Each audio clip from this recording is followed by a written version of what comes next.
2016년 3월 9일은 인공지능 알파고와 이세돌 구단이 역사적인 대결을 치른 날입니다.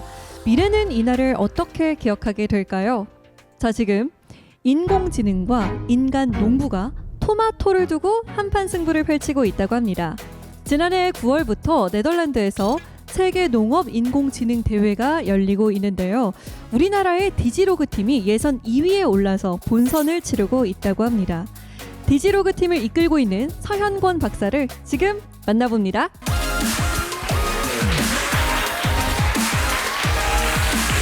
네, 반갑습니다. 안녕하세요, 박사님. 자, 저희가 인공지능 얘기는 정말 많이 들어봤는데 인공지능과 농업 사실 잘 연결이 안 되거든요. 농부의 일자리도 이제 없어지는 건가요? 네, 인공지능이 오늘 다양한 삶의 저희들 그 영역에서 어떤 변화들을 만들어 나가고 있는데요. 농업이라고 해서 사실 예외는 아닌 것 같습니다. 사실 저도 박사 과정을 하는 중에 이런 딥러닝이나 머신러닝이나 인공지능들이 나타내는 어떤 그 결과를 보고 굉장한 많은 충격을 받은 그런 기억들이 있는데요. 이런 인공지능과 농업 분야가 새로 만들어 나가는 이런 미래의 모습들에 대해서 오늘 조금 말씀을 드리도록 하겠습니다. 네, 그러면 농업은 어떻게 알게 되신 건지 농사 좀 지어보셨나요?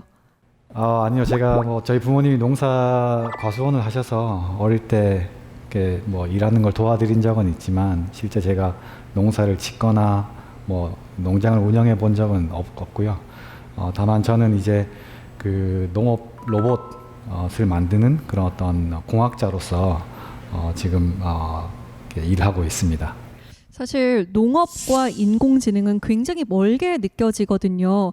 그래서 제가 소개했지만 세계 농업 인공지능 대회, 이 대회도 아주 처음 들어보는 대회예요. 어떤 대회인가요? 네덜란드에서 처음 1회 대회가 있었고요. 작년에 이제 2회 대회가 되겠는데요.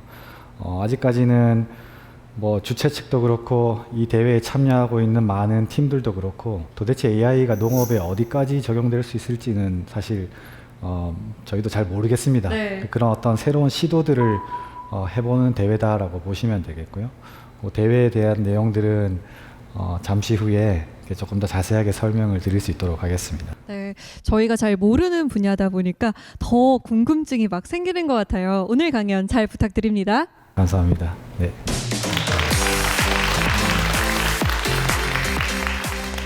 네, 오늘 말씀드릴 내용은 인공지능과 농업, 미래 농업에 대한 이야기들입니다.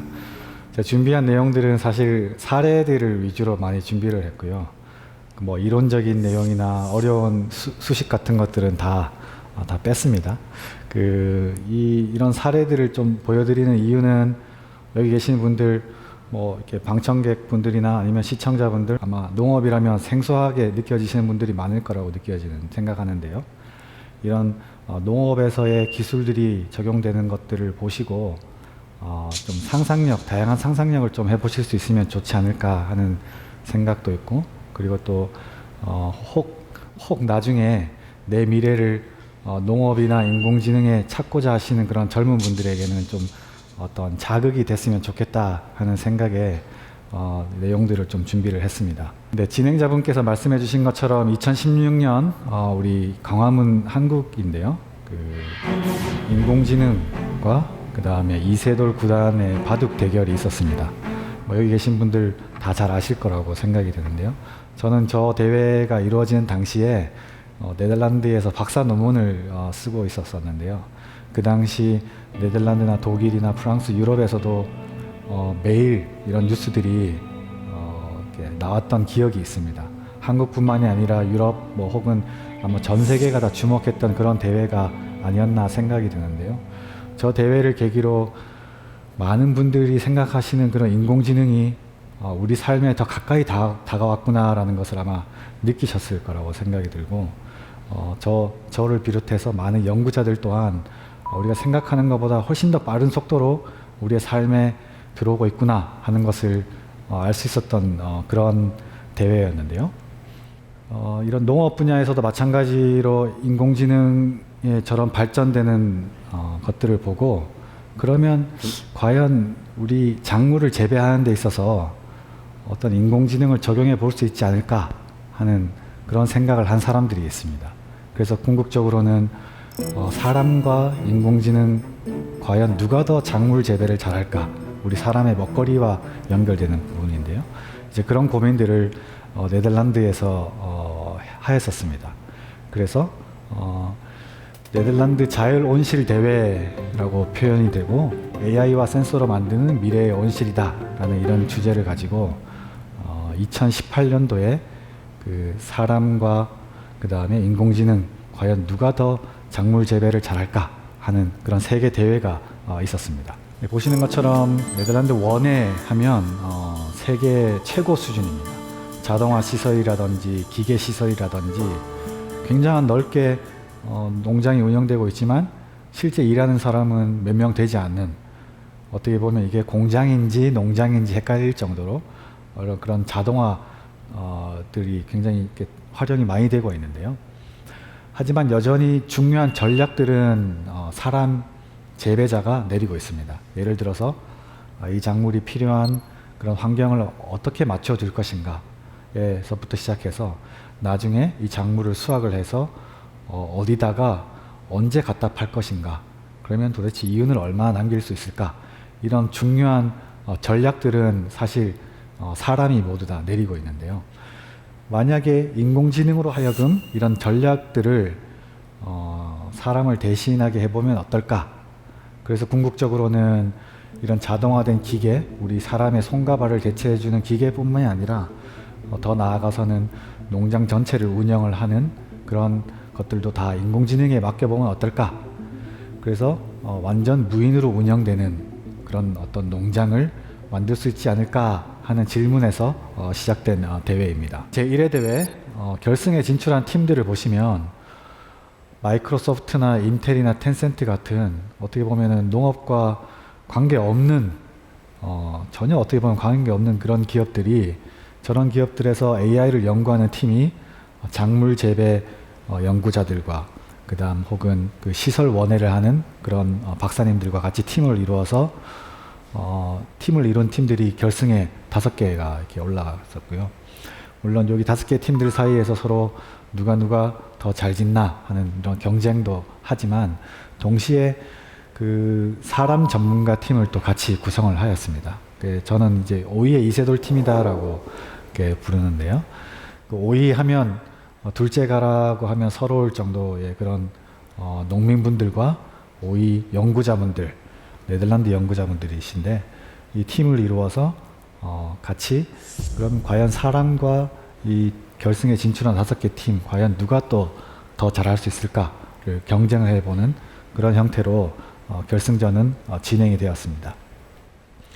결승전 재배 장소는 네덜란드 와게닝겐 대학 그 연구 온실동이 되겠고요. 1회 대회다 보니까 이게 뭐 큰 곳에서의 넓게 농사를 짓는 것은 아니지만 그 연구 온실동 96제곱미터 한 30평이 조금 되지 않은 공간에서 이제 각 팀들이 재배를 짓는 것이 있고요. 그리고 중간에 이제 한 공간은 아까 말씀드린 그 오이의 이세돌 팀들이 매일매일 들랑달랑하면서 이제 재배를 짓는 그런 구조가 되겠습니다. 그리고 이것이 궁극적으로는 인공지능 AI 알고리즘의 어떤 대회이다 보니까 팀별로 또 다양한 알고리즘들을 가지고 나왔었는데요. 아직까지는 어떤 알고리즘이 가장 좋다 혹은 어떤 알고리즘이 어떤 장점과 단점이 있는지를 저희가 잘 모르는 그런 상황이기 때문에 이런 다양한 시도들을 통해서 그런 어떤 노하우들을 또 쌓아나가는 그런 대회였다라고도 볼 수 있겠습니다. 네, 결과를 보시면 좀 재미난 일들이 있는데요. 그 결과의 평가 척도는 이윤을 얼마나 많이 남겼는가, 여기서 생산된 오일을 팔았을 때 돈을 얼마나 남겼는가가 50%의 척도가 되겠고요. 그리고 어떤 인공지능 알고리즘을 활용했나가 30%, 그리고 나머지 20%는 얼마나 자원을 효율적으로 활용했나. 자원이라고 하면 이 재배하는 데 들어가지는 어떤 전기도 될 수 있고 기름도 될 수 있고 히팅을 해야 되니까 그런 다양한 어떤 자원들이 얼마나 투입이 됐나, 그런 결과가 되겠는데요. 이윤 부분에 있어서 재미난 현상이 그 마이크로소프트 팀 소노마라고 하는 팀이 사람 전문가 오이 이세돌 팀보다 더 많은 이윤을 남긴 것으로 이제 결과가 났습니다. 보시면은 이 사람 전문가 팀의 경우에는 네덜란드를 대표하는 오이 농가 그리고 연구자들이신데 이분들보다 더 이윤을 남기는 것은 사실 어렵지 않나, 불가능하지 않나라고 많은 분들이 생각을 했었었는데요. 그런 어떤 그런 생각을 깨트리고 마이크로소프트 팀이 남긴 이윤이 더 많았다는 측면은 굉장히 저 당시에 네덜란드에 아주 큰 파장이 있었습니다. 그래서 작년 대회에 우승을 했던 소노마 팀의 멤버 중에 한 명이었던 데이비드라고 하는 친구인데요. 저와 사실 같은 학교에서 같은 박사 과정을 이제 밟았던 친구인데 이 친구와 인터뷰를 제가 해봤습니다. 이번 대회를 참여를 하면서 이렇게 얻은 교훈이 있느냐라는 저희 질문에 굉장히 의미 깊은 말을 해줬습니다. 이렇게 일반화할 수는 없고 굉장히 좀 조심스럽긴 하지만 어쩌면 우리가 기존에 알고 있던 재배 방법 혹은 재배 교과서나 이런 어떤 다양한 책에서 얘기해주는 방법들이 어쩌면 최선의 방법들이 아닐 수 있겠구나라는 것을 알았다는 게 가장 큰 교훈이다 라고 이야기를 해줬습니다. 이게 좀 무슨 말이냐라고 제가 좀 더 이렇게 질문을 했더니요. 자기네 그 마이크로소프트 알고리즘, 그 AI 알고리즘이 기존의 사람이라면 하지 않을 그런 선택들을 여러 가지를 제안을 했다라고 합니다.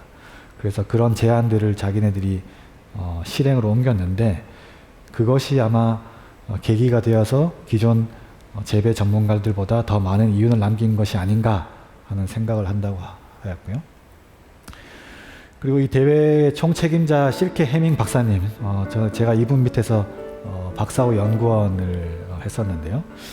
이분과도 인터뷰를 했을 때 어떻게 보면은 좀 동일한 어떤 뉘앙스의 표현을 해주셨는데 이게 확대 해석을 하는 거는 좀 무리가 있지만 왜냐하면은 3개월밖에 되지 않는 짧은 재배 기간이고 그리고 30평에 되는 작은 공간에서 진행된 거지만 하지만 처음으로 AI의 가능성을 우리가 본 것이고 AI가 작물 재배에서도 사람보다 더 뛰어날 수 있음을 우리가 확인했다. 그리고 앞으로 2회 대회, 3회 대회 계속 진행을 해나갈 예정이다 라고 이렇게 말을 해주었습니다. 근데 이 대회를 후원한 텐센트는 매년 위 서밋이라고 하는 행사를 개최하는데요. 이 텐센트의 CXO 데이비드 월레스타인이 2018년도 위 서밋에서 이 대회와 관련해서 재미난 이야기들을 많이 해주었습니다. 궁극적으로 줄여서 말씀드리자면 앞으로 인공지능이 농업 분야에서도 더 많은 어떤 활약을 할 것으로 기대되고 이번 대회를 계기로 지속적으로 농업 AI를 개발하는 것들을 우리가 계속 해나가야 한다라고 하는 그런 이야기를 저 대회에서 해주었습니다. 네, 그래서 제2회 대회, 2019년도에 2회 대회가 개최가 되었는데요.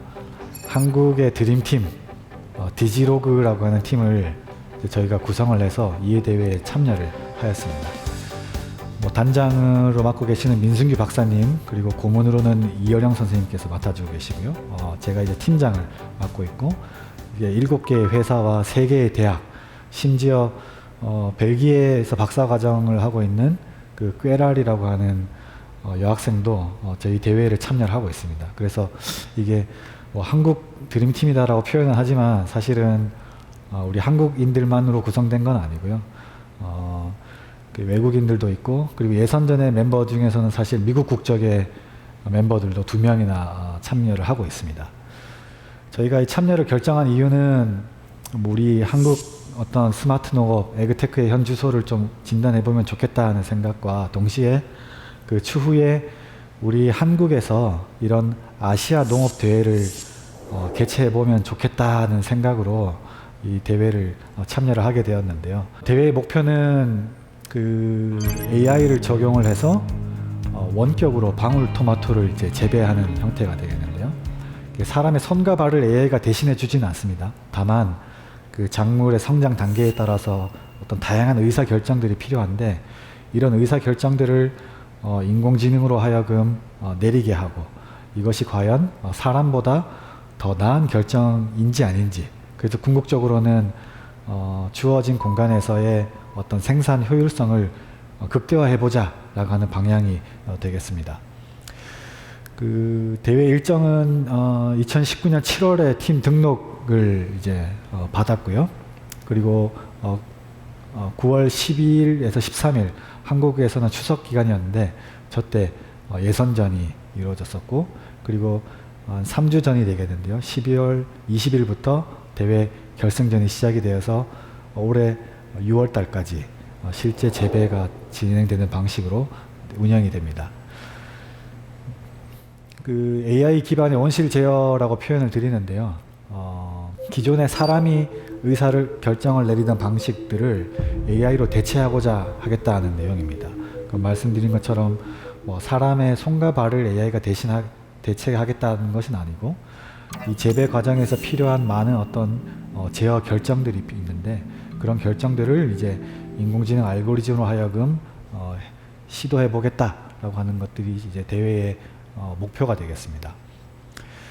그래서 저희 팀이 추석 기간 동안 네덜란드를 다녀왔습니다. 그래서 이게 예선전은 가상의 농장에서 시뮬레이션 환경에서 대회를 하다 보니까 사실은 테이블과 노트북, 그 다음에 인터넷만 있으면 가능합니다. 서버에 접속을 해서 저희가 그 가상의 농장에서 농사를 짓고, 그리고 실제 그 결과값을 가지고 비교를 하는 형태가 되겠는데요. 보시는 것처럼 뭐 다들 팀별로 저렇게 큰 탁자에 앉아서 서로 이야기를 하면서 24시간 동안 이제 진행이 되었습니다. 감사하게도 저희 팀 디지로그가 예선에서 2등을 해서 본선에 진출하게 되었고요.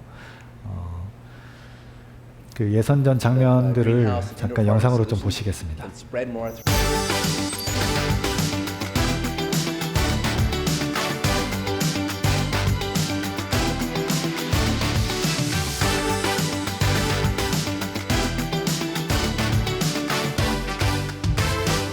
Their own family greenhouse. It's up to them. Number 5, tomatoes. Number 4, Mators. Number 3, IUA.cars. Number 2, Digilog. The winner of the 2019 Autonomous Greenhouse Challenge is AICU. Congratulations.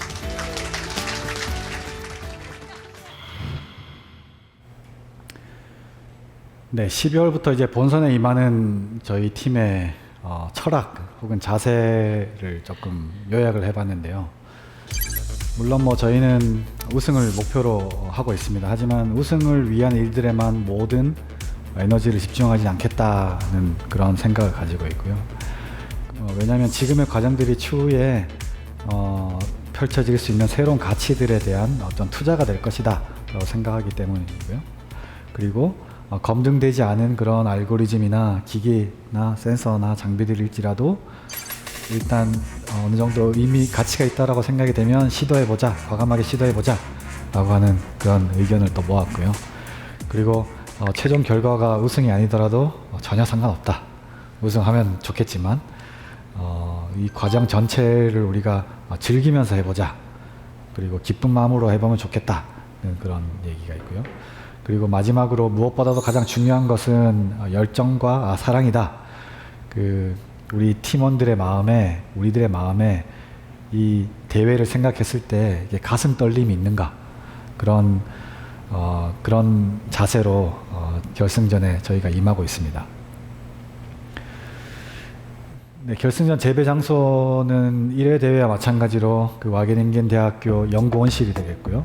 지금 저기 빨간색으로 표현된 저 공간이 저희 팀 디지로그에게 주어진 공간입니다. 결승전을 위해서 우선 12월 초에 저희 선발대 3명이 네덜란드로 출국을 했고요. 저희가 설치할 기기들을 현지 유럽에서 사서 쓸까 아니면 만들어서 갈까 고민을 하다가 저희가 한국에서 다 만들었습니다. 그래서 모든 장비들 다 만들어서 짐이 엄청 많죠. 저걸 다 수화물로 보내는데도 엄청난 비용이 많이 들었습니다. 이게 그 우편으로 보내기에는 너무 민감한 전자 장비들이 많이 있어서 직접 다 비행기로 저희가 들고 갔고요. 그리고 둘째 주에는 나머지 팀원들이 이제 합류를 해서 저기 실제 재배 공간에다가 저희가 한국에서 만들어 간 장비들을 다 설치를 하는 그런 장면입니다. To write yourself off, yeah. It's only in your head you feel left out or looked down on. Just do your best. 네, 이곳이 저희가 이제 6개월 동안 할 온실동이고요. Themselves when you're away. It just takes some time to do. Girl, you're in the middle. 온실에서 재배하는 작물들은 배지라고 부르는 인공 토양에다가 작물을 키우는데 이 배지가 얼마나 젖어 있는지 여기에 들어있는 수분의 양을 정확하게 측정하기 위해서는 이제 무게를 재는데 이 무게를 재면 수분이 얼마큼 식물이 흡수를 하는지 그거에 따라 가지고 이제 식물 생육에 적절한 이제 수분 공급량을 조절할 수가 있게 됩니다. 지금 위에 보시면은 저기 LED가 있고요. 그 다음에 HPS, LED, HPS 이런 식으로 하고 있습니다. 지금 저희가 카메라들을 총 5개를 설치하는데 하나는 이제 와이드 뷰로 보고 4개는 각각의 높이와 위치별로 이제 설치를 하는데 얘는 이제 다른 높이들에 비해서 좀 중간 정도 되는 높이여가지고 작물의 아랫부분과 윗부분 동시에 볼 수 있게 설치한 역사적인 순간이라고 생각을 합니다. 알파고가 이세돌을 이겼듯이 사람과 인공지능이 농업 분야에서 이제 대결하는 되게 의미 있는 대회이고 여러 시도들이 있어야 뭐 인류의 먹거리라든가 아니면은 자연 환경 또는 이제 이러한 산업의 지속 가능성들이 이루어지지 않을까 이렇게 생각을 합니다. 네, 앞으로 6개월 동안 저기 재배 공간의 상황들을 계속해서 모니터링해서 통신으로 우리에게 알려줄 통신 그런 기기들도 있고요. 그리고 천정에는 그 다분광 카메라라고 멀티 스펙트럴 카메라라고 하는데 아직까지는 좀 어떤 영구적인 형태의 기기이긴 한데 우리 사람의 눈에 보이지 않는 그런 영역들을 보고 작물의 상태를 판단해주는 이 작물이 도대체 얼마나 스트레스를 받았나? 얘가 지금 기쁜 마음으로 살아가고 있나? 이런 것들을 어느 정도 수치로 표현해 줄 수 있는 그런 기기가 되겠는데요. 작물의 상태를 자동으로 그 머신러닝 알고리즘이 딥러닝이라고 표현되는 기기 이 알고리즘이 작물이 얼마나 자라고 있는지를 이렇게 추출하는 그런 용도와 더불어서 우리 사람이 저희 내부에 가볼 수가 없으니까 지금 얘네들이 잘 자라고 있구나 이런 것들을 우리가 지켜보고자 하는 목적으로 설치를 하였습니다. 지금 바로 며칠 전 사진인데요. 지금 이 방울토마토들이 아주 이렇게 잘 자라주고 있어서 저는 너무 고맙고요. 그리고 이 재배가 되는 모든 과정들이 저희 한국에서 그 서버를 통해서 다 지켜보고 있습니다. 내부의 온도는 지금 어떻게 변하고 있나, 그리고 작물이 필요한 그 햇볕 혹은 광은 얼마나 들어오고 있나, 그리고 CO2가 농도가 어떻게 변하고 있는지 등등의 정보들을 다 지켜보고 있습니다. 이번 대회에서 저희가 시도하는 그런 그 알고리즘은 강화학습이라고 하는 겁니다. 영어로는 Reinforcement Learning이라고 표현을 하는데요. 이 강화학습은 사실 알파고를 훈련할 때 썼던 그런 알고리즘이기도 합니다. 기본 개념은 이런 어떤 가상의 공간에서 인공지능으로 하여금 마음껏 농사를 지을 수 있도록 농사를 지어볼 수 있도록 그런 환경을 만들어주고요. 이런 인공지능 알고리즘이 가상의 이런 시뮬레이션 환경에서 다양한 시도들을 해보고 이렇게 했더니 이윤이 많이 남더라는 것을 스스로 학습할 수 있게끔 해주는 형태가 되겠는데요. 그렇게 해서 학습된 알고리즘을 이제 실제 재배에 적용하는 형태가 되겠는데요. 이런 그래프들은 알고리즘이 학습 과정에서 도대체 어떤 결정을 내렸는지를 이제 저희 사람이 이해할 수 있는 이런 그래프로 표현을 해주는 장면입니다. 그래서 이런 내용들을 보고 지금 알고리즘이 얼마 정도 학습을 하고 있구나 라는 것을 저희가 계속 지켜봤는데요. 조금 더 쉽게 말씀을 드리자면 차를 운전해 보지 못한 인공지능 알고리즘에게 저기 사각형, 빨간색 사각형의 공간에 이제 차를 가서 주차를 해라 라고 하는 어떤 목표를 알려주고요. 이런 가상의 공간에서 이 알고리즘이 다양한 어떤 시도들을 해볼 수 있게끔 해주는 겁니다. 그러면 이 알고리즘은 운전을 해보지 않아서 뭐가 뭔지는 잘 모르겠지만 여러 가지 시도들을 해볼 수 있겠죠. 뭐 가속도 해보고 브레이크도 밟아보고 핸들도 틀어보고 그리고 지금 내 위치와 그 센서가 주는 정보가 얼마나 차이가 나는지도 시도를 해보고 이런 다양한 시도들을 하는 과정 중에 만약에 벽에 부딪혔다거나 혹은 차선을 넘었다거나 아니면은 다른 차에 부딪혔다 이럴 경우에는 쉽게 말씀드려서 마이너스 점수를 주고요. 그리고 그 차선을 따라서 잘 이동을 하거나 아니면은 정해진 어떤 그 길들을 잘 따라간다라고 할 때는 그 플러스 점수를 주는 겁니다. 그래서 이런 과정들을 한 30만 번 정도 반복을 하다 보면 이 알고리즘이 스스로 파악을 하는 거예요. 이렇게 했더니 내가 더 많은 가점을 얻는구나. 이렇게 했더니 내가 마이너스 점수를 받아서 하면 안 되겠다는 것을 이제 학습을 하는 겁니다. 그래서 사람이 직접 일일이 가르쳐 주지 않았음에도 불구하고 나중에는 뭐 완벽하진 않습니다만 저 공간에 잘 가서 주차를 하는 그런 장면인데요. 이와 동일한 컨셉으로 적용을 했다라고 보시면 되겠습니다. 그래서 저희가 이런 어떤 가상의 그 온실 공간, 재배 공간을 만들어 놓고 이 안에서 인공지능으로 하여금 다양한 시도들을 통해서 학습하고 재배하는 것들을 이제 배울 수 있게끔 했다는 측면에서 강화학습을 저희가 적용을 하고 있습니다. 네, 저희 결승 멤버들인데요. 저는 팀장을 맡고 있고요. 그리고 아이오 크롭스라고 하는 이 세 번째 이 친구는 기계공학을 로봇공학을 전공한 친구인데 이제 농업 분야에서의 센서나 데이터 기반의 사업을 해보겠다라고 해서 스타트업을 창업을 한 친구입니다. 그리고 소프트웨어나 서버 인터페이스를 담당해주고 있는 이지팜이 있고 그리고 알고리즘을 프로그래밍해주고 개발해주고 있는 스페이스워크. 스페이스워크라고 하는 저 스타트업은 사실은 부동산 혹은 건축 설계에 인공지능을 서비스를 해주는 회사입니다. 어떻게 보면 농업과 관련이 없는 회사인데 이번 대회에 참여를 하게 되었는데요. 그 이유는 주어진 공간을 어떻게 최대한 효율적으로 활용할 것인가, 인공지능을 적용을 해서 어떤 건물들을 설계할 것인가 이런 것들을 추구하시는 분들인데 앞으로 재배하는 그런 어떤 작물 재배 공간 혹은 그 농사를 짓는 그 공간도 어떻게 하면 효율적으로 설계할 수 있을까라는 그런 아마 목표를 가지고 저희 팀에 참여를 하게 되었고요.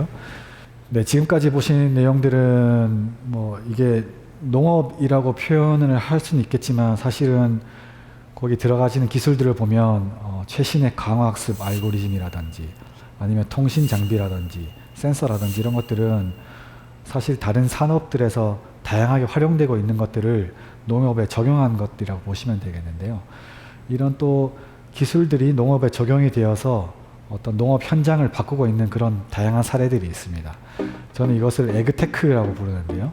기존의 농업에다가 인공지능, 빅데이터 혹은 자동화 기술 이런 기술들이 합쳐져서 에그테크 어떤 새로운 형태의 어떤 농업 환경을 만들어 나가는 그런 산업이라고 저는 표현을 하는데 기존에는 농사를 지음에 있어서 어떤 시설이나 어떤 장비를 가졌느냐가 경쟁력이 되었지만 앞으로의 이제 농업 환경에서는 물론 뭐 다른 산업들도 다 마찬가지일 거라고 생각이 되는데요.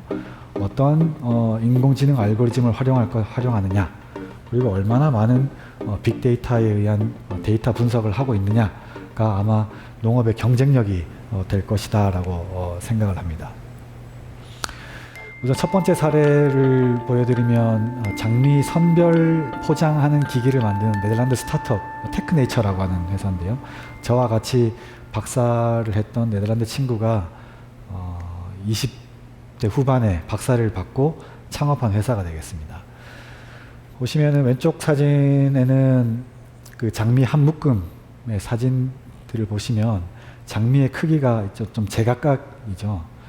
이 장미 선물 받으시면 좋지만 이게 크기가 다르다 보니까 이 펼쳐짐의 정도가 다르다 보니까 어떤 친구들은 빨리 피고 빨리 지고 또 어떤 친구들은 또 천천히 피는 친구들이 있는데요. 그렇다 보니까 사람이 이 빨리 진 친구들은 이렇게 뽑아내줘야 되는 그런 일들이 있습니다. 그래서 과연 그러면은 동시에 다 꽃이 피고 동시에 다 꽃이 지게 하면 어떨까? 그런 측면에서 다양한 카메라와 그 다음에 머신러닝 분광 기술을 써서 이 동일한 크기의 장미 그리고 한꺼번에 필 수 있는 장미들을 같이 모아서 묶음으로 팔자라는 그런 서비스를 해주는 회사인데요. 네덜란드 백장미 농장을 우선 잠깐 보여드리겠습니다. 이 농장의 경우에는 한 10헥타 규모의 농장이고요. 그리고 뭐 보시는 것처럼 내부가 저렇게 넓게 되어 있는데 실제 일하는 분들은 그렇게 많지 않습니다. 내부에서 장미들이 다 자동으로 때에 맞춰서 이동을 하면서 양분을 받고 그 다음에 햇볕을 받고 이렇게 진행이 되고 있고요. 저렇게 재배 판매 판넬들이 때를 따라서 이렇게 움직이면서 수확할 준비가 되면 이제 안쪽으로 들어와서 사람이 수확할 수 있게끔 이렇게 운영이 되고 있습니다. 저것이 실제 이제 쭉 끝부분에 있는 그 등급 판별기에 가서 이제 등급이 판별이 되고 똑같은 형태의 장미들은 똑같은 패키지로 묶여지는 그런 과정입니다. 분광 카메라에 의해서 8가지 항목으로 평가가 되고요. 동일한 등급을 받은 친구들은 저렇게 한때 동일하게 묶여져 있고요. 그리고 자동으로 이제 포장이 되고 나중에 사람은 제대로 포장이 됐는지만을 이제 확인을 하고 이제 출하하는 것으로 그 중간에 많은 과정들이 사실 기계화가 되고 있죠. 그래서 보시는 것처럼 저 기계 장비를 거친 그런 장미 다발의 경우에 크기나 두께가 아주 일정하더라라고 하는 그런 게 있습니다. 그리고 두 번째 사례는 잡초를 이제 로봇이 제거하는 그런 내용이 되겠습니다. 제 박사 논문의 주제이기도 한데요. 이런 어떤 로봇이 스스로 이제 밭을 다니면서 잡초가 발견이 되면 이제 죽이는 그런 형태가 되겠는데요. 사람의 노동력을 실제로 대체해 줄 수 있는 그런 기계가 되겠습니다. 이게 뭐 제일 어려운 부분은 잡초와 작물을 이제 구분해내는 것인데요. 실제 뭐 사람에게 있어서도 사실 그렇게 쉬운 일은 아닙니다. 작물과 잡초, 뭐 이게 다양한 어떤 그런 일들이 있는데 이 딥러닝 혹은 인공지능 기반의 기술들을 활용을 하면 잡초와 작물을 구분하는 것은 이제 거의 사람 수준 이상으로 기계가 해낼 수 있고요. 그리고 뭐 이것을 기반으로 판단이 되면 마이크로 스프레이어라고 하는 이제 딱 그 잡초에게만 약을 뿌려서 죽인다든지 아니면 더 나아가서는 지금 연구가 되고 있는 것처럼 레이저로 이제 쏴서 죽이는 형태. 그렇게 되면 유기농을 하시는 분들은 약을 칠 수 없는 분들의 경우에는 적용할 수 있는 그런 사례가 되겠습니다. 뭐 올해 들어서 이런 어떤 실제 잡초 제거를 해주는 로봇들이 상용화가 되고 있는데요. 조만간 우리 농업 현장에서 저런 기계들을 만날 수 있을 것 같고요. 그리고 세 번째 사례는 연어에 관한 내용인데요. 여러분들 연어 많이 좋아하실 것 같습니다만 시중에 우리가 먹고 있는 연어의 대부분은 양식이 된 연어다라고 보시면 되겠습니다. 연어 양식하면 노르웨이가 세계에서 가장 많은 세계 최대 연어 생산국인데요. 이 연어 양식에 있어서 가장 큰 문제는 바다 기생충 혹은 바다 물이, 머리에 생기는 이 같은 그런 이가 이제 가장 큰 문제가 됩니다. 그래서 연어의 이 표피에 이가 이렇게 붙어서 이 이가 연어를 계속 갉아먹고요. 제대로 이렇게 처리해주지 않으면 연어가 이제 죽게 되는 그런 문제가 생기는데요. 이런 바다 물리를 잡기 위해서 사실은 노르웨이에서는 많은 항생제를 투여를 하고 있습니다. 그러다 보니 당연히 오염이 더 되는 건 당연한 일이고요. 그 항생제를 쓰지 않는 농가들의 경우에는 이 바다 기생충을 먹고 사는 어떤 천적 물고기를 또 같이 넣기도 하는데, 이런 친구들을 연어가 가끔씩 잡아먹는 게 문제가 되겠습니다. 그래서 사실 장기적인 어떤 해결책은 못 된다라고 볼 수 있면 되겠는데요. 최근에 이 두 회사에서 그러면은 그 레이저를 통해서 이 연어 이를 잡아보자, 바다 물 이를 잡아보자라고 하는 그런 시도들을 하고 있는데요. 그 물속에 카메라를 넣어놓고요. 그 인공지능 기술에 의해서 그 연어의 표면에 붙어 있는 그 바다 물 이를 탐지를 하고, 그 탐지가 되면 레이저를 쏴서 이제 죽이는 그런 기기가 되겠습니다. 레이저는 아주 약한 강도로 쏘기 때문에 연어에게는 사실 무해하지만 바다 물리의 경우에는 레이저를 받았을 경우에 죽게 되는 형태가 되겠는데요. 네, 창조적 플레이가 되자라고 하는 그런 내용으로 이제 제 강연을 마무리하고자 하는데요. 그 보신 것처럼 이런 어떤 인공지능이나 딥러닝, 그리고 카메라 기술, 그리고 심지어는 레이저 기술들이 농업에서도 많이 적용이 되고 있습니다. 앞으로 어떻게 얼마나 많은 변화들이 일어날지는 저도 잘 모르겠는데, 한 가지 분명한 거는 기존에 있던 농업의 패러다임들을 아주 크게 바꿀 것은 틀림이 없어 보입니다. 많은 분들에게 제가 드리고 싶은 그런 도전은 항상 우리가 어떤 이런 현상들을 보고 왜 그럴까 하는 질문들을 좀 해봤으면 좋겠고요. 그리고 그런 질문들을 통해서 이거구나 라고 하는 그런 어떤 감동을 또 받을 수 있으면 좋겠는데, 그런 측면에서 무릎 느낌표라고 하는 인터레뱅을 가지고 와봤고요.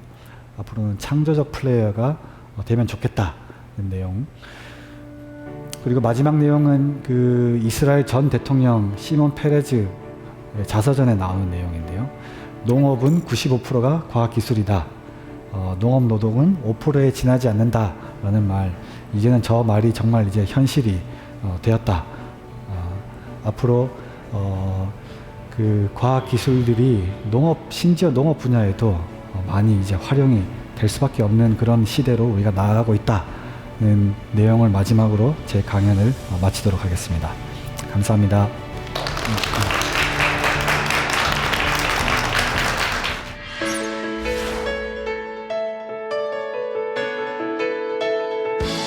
네, 박사님 이야기를 듣고 나니까 앞으로 우리 농업이 어떻게 변화가 될지 진짜 궁금하기도 하고 기대가 되기도 합니다.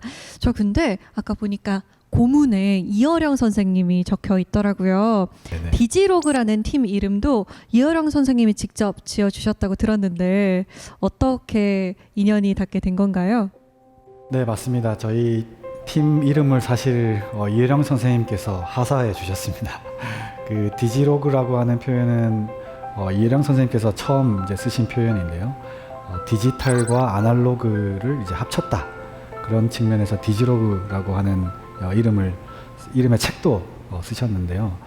이 디지털로 대표되는 이런 기술들, 그리고 아날로그로 대표되는 어떤 농업의 현장들을 잘 조화를 해서 팀이 대회에 나가면 좋겠다라고 하는 그런 취지로 저 이름을 주셨고요. 그리고 지난 5월 달에 이혜령 선생님 자택에 저희 팀원들을 다 오라고 하셔서 저희가 가서 이혜령 선생님을 뵙고 저희 팀 출범식을 이혜령 선생님 자택에서 했었습니다.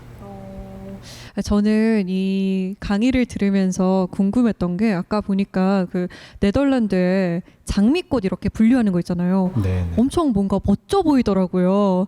그래서 우리나라랑 네덜란드랑 수준 차이가 어느 정도가 나는지, 우리나라 농업은 지금 어느 정도 위치인지가 궁금하더라고요. 어떤가요? 네덜란드와 한국은 사실 격차가 많이 있습니다. 그 네덜란드의 경우에는 뭐 한 50년 이상 되는 긴 시간 동안 규모화, 이제 점차 대규모화들을 계속 진행을 해 왔고요. 그리고 자동화 기술들을 계속 꾸준히 이제 도입해 왔습니다. 뭐 네덜란드의 경우 유럽 전체가 다 마찬가지겠지만 뭐 한국과 또 동일한 상황인데요. 그 농촌에 점차 인구가 줄어들고 있고 젊은 층들이 농촌으로 점차 안 들어가고 있기 때문에 어쩔 수 없는 선택이었다라고 판단이 되는데, 다만 우리보다 더 앞서 나가서 그런 작업들을 이제 진행하였기 때문에 아까 보신 것처럼 그런 대규모의 농장에서 사람 몇 명이 그 전체를 이제 자동으로 운영하는 이런 시스템들이 굉장히 일반화되어 있다라고 보시면 되겠는데요. 거기에 비해서 아직까지는 우리가 규모적으로는 네덜란드와는 사실 경쟁을 하기가 힘들다라고 보고 있습니다. 우리 한국의 경우에는 대다수가 뭐 90% 이상이 이제 소농가인데요. 이 소농들의 경우에는 사실 저런 어떤 대농이 하는 것과 직접적인 경쟁을 하기는 어렵지만, 근데 다만 제가 이제 바라는 것은 앞으로 이런 어떤 AI라든지 이런 빅데이터라든지 이런 새로운 기술들이 어쩌면 이런 작은 사이즈의 우리 농업 규모이지만 무언가 새로운 가치들을 더해줄 수 있는 기술이 되지 않을까 하는 그런 기대감과 그런 어떤 생각들은 많이 하고 있습니다. 저도 지금 질문들이 막 쌓여가는데 아마 듣고 계신 분들도 질문이 많이 있을 것으로 생각이 됩니다. 질문을 한번 받아볼까요? 네. 안녕하세요. 강연 너무 잘 들었고요. 저도 장미꽃 그 얘기를 들으면서 생각을 했는데, 장미꽃을 그게 일정하게 크기를 맞추는 것처럼 혹시 과일 같은 거에서도 뭐 크기랑 모양뿐만 아니라 그 맛 같은 것도 일정하게 그런 기술을 이용해서 할 수 있을지가 궁금해졌어요. 네, 좋은 질문 주셨습니다. 네, 그 사실 농산물의 경우에는 이게 공장에서 생산되는 어떤 제품과는 이 다양성이 굉장히 많이 있습니다. 같은 나무에서 피는 사과지만, 혹은 뭐 장미지만, 혹은 뭐 배지만, 이게 크기가 다 제각각이고 생긴 것도 다양한 형태가 있는데요. 근데 우리 소비자 입장에서는 가능한 한 모양들이 다 이쁘고 이렇게 동일하면 좋겠죠. 그런 제품들이 사실 더 많은 가격을 받고 있는데요. 그런 측면에서도 많은 연구들이 지금 이루어지고 있습니다. 뭐 인공지능 기술이라든지 딥러닝 기술에 의해서 어떤 등급을 판별한다든지, 아니면 심지어 근적외선이라고 하는 그런 눈에 보이지 않는 기술들을 이용을 해서 실제 사과의 경우에 우리가 이렇게 껍질을 벗겨보지 않고도 내부에 어느 정도의 설탕 혹은 당도가 있겠구나 하는 것을 예측할 수 있는 그런 어떤 기술들이 많이 개발되고 있는데요. 조만간 아마 이런 내용들도 우리 농업의 현장에 적용되지 않을까 하는 생각이 듭니다. 감사합니다. 네, 또 다른 분 질문 받아보겠습니다. 네. 강연 너무 잘 들었습니다. 저희 집도 농장을 하고 있는데요.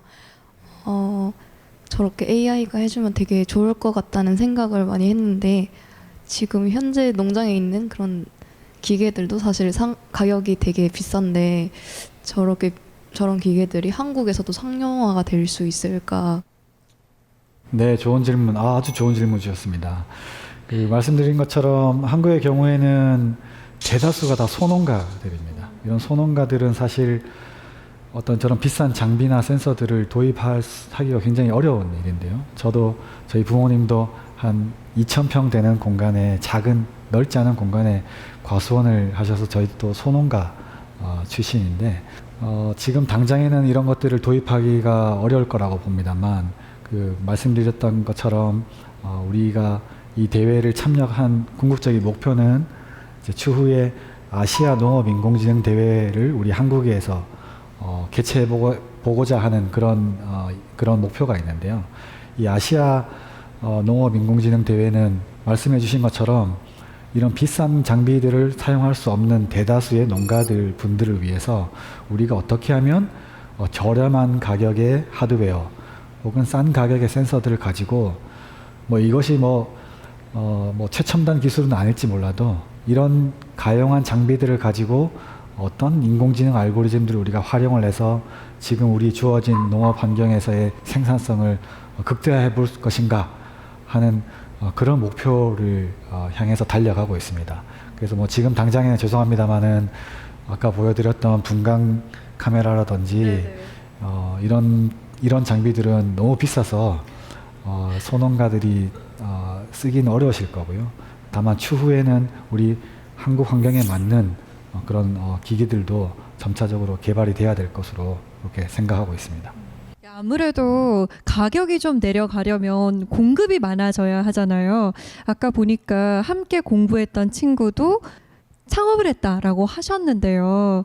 이제 우리나라 청년들 중에서도 농업 관련해서 창업하는 사람들이 늘고 있나요? 어떤가요? 네, 아주 좋은 또 질문을 주셨습니다. 제가 네덜란드 와게닝겐 대학교에서 저희 연구실에 저를 포함해 5명의 박사 과정을 친구들이 있었는데요. 저는 외국인이고 나머지 4명들은 네덜란드 친구들이었는데 하나같이 네덜란드 친구들은 박사를 끝마치고 나서 다 창업을 했습니다. 다 자기 회사 창업을. 사실 그 당시는 저에게 너무 충격이었어요. 저는 그냥 당연히 나는 박사를 끝나고 나면 연구소로 간다든지 혹은 대학교로 가서 내 평생을 연구자로 살아야 되겠다라고 생각을 하고 있었는데 같이 있던 친구들이 하나같이 그런 길들을 다 어떻게 보면 포기라고 볼 수 있는데 어려운 창업의 길들을 가는 걸 보고 저런 어떤 젊은이들이 도전하는 것들이 있어야 농업에서의 혁신도 나올 수 있겠구나라고 하는 그런 도전을 받았는데요. 그런 측면에서 저도 한국에 돌아와서 민승규 박사님, 아까 보여드렸던 저희 단장님과 같이 A-Net이라고 하는 농업 인공지능 회사를 창업을 했고요.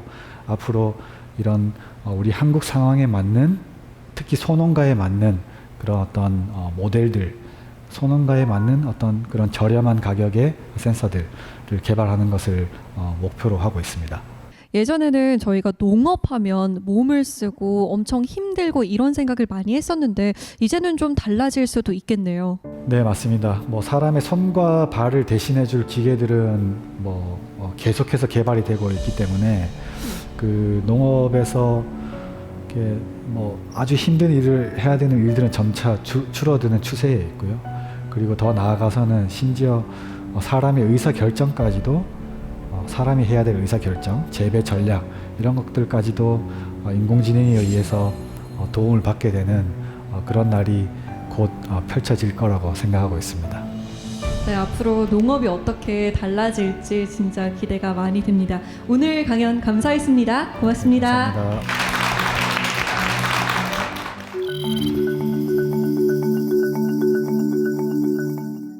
한국 경제의 미래는 농업에 달려 있다. 세계 3대 투자자로 꼽히는 짐 로저스가 한 말이죠. 2020년 미래는 이미 우리 앞에 도착해 있습니다. 앞으로 4세계 공동체에서는 이 미래를 어떻게 이해해 나갈지 알아볼까 합니다. 저와 함께 4세계 공동체가 되어 주시겠어요?